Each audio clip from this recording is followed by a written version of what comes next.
ओम शांति। आज के 26 फेब्रुआरी 2026 बाबार अमूल्य महावाक्य आमरा शुनब। এই মহাবাক্যে বাবা বলেছেন, মিষ্টি বাচ্চারা, সুখ প্রদানকারী এক বাবাকে স্মরণ করো। এই অল্প সময়ের মধ্যে যোগবল জমা করো, তবে অন্তিম সময়ে অনেক কাজে আসবে। কের মুরলি থেকে প্রশ্ন, অসীম জগতের বৈরাগী বাচ্চারা, তোমাদের কোন স্মৃতি সর্বদা স্মরণে রাখতে হবে?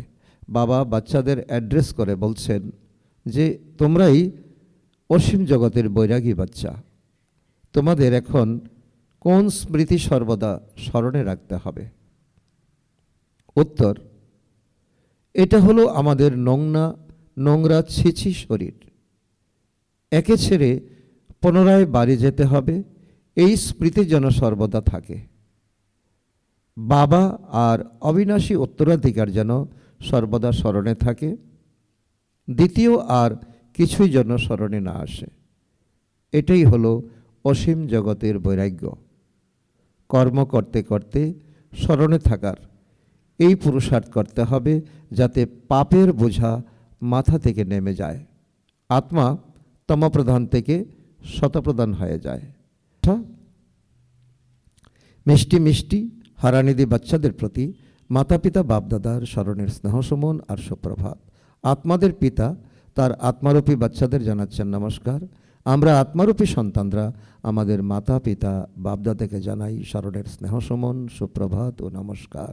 ধন্যবাদ বাবা, ধন্যবাদ। আজকের মুরলি থেকে ধারণার জন্য মুখ্যসার 1 নম্বর পয়েন্ট, স্মরণের এমন অভ্যাস করতে হবে যে খারাপ চিন্তা করা আত্মারা সামনে আসতেই পরিবর্তন হয়ে যাবে। আমার তো এক শিব বাবা, দ্বিতীয় কেউ নেই, এই পুরুষার্থ করতে হবে। ধারণা নাম্বার 2, স্বরাজ্য প্রাপ্ত করার জন্য শরীর সহ যা কিছু আছে সেই সব কিছু সহ সমর্পিত হয়ে যেতে হবে। যখন এই রৌদ্রযজ্ঞে সব কিছু সাহা করবে, তখন রাজ্যপদ প্রাপ্ত হবে।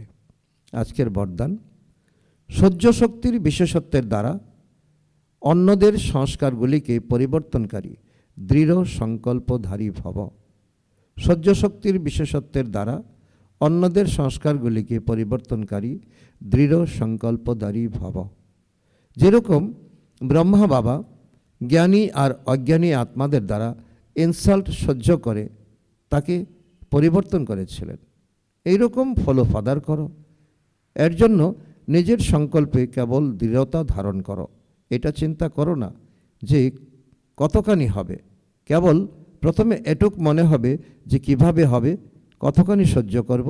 কিন্তু যদি তোমাদের জন্য কেউ কিছু বলেও, তাহলে তোমরা চুপ করে থাকো, সহ্য করে নাও, তাহলে সেও পরিবর্তন হয়ে যাবে। কেবল হৃদয় বিদীর্ণ হয় না। আজকের স্লোগান, সঙ্গমে সহ্য করে নেওয়া, ঝুঁকে যাওয়া, এটাই হলো সবথেকে বড় মহানতা।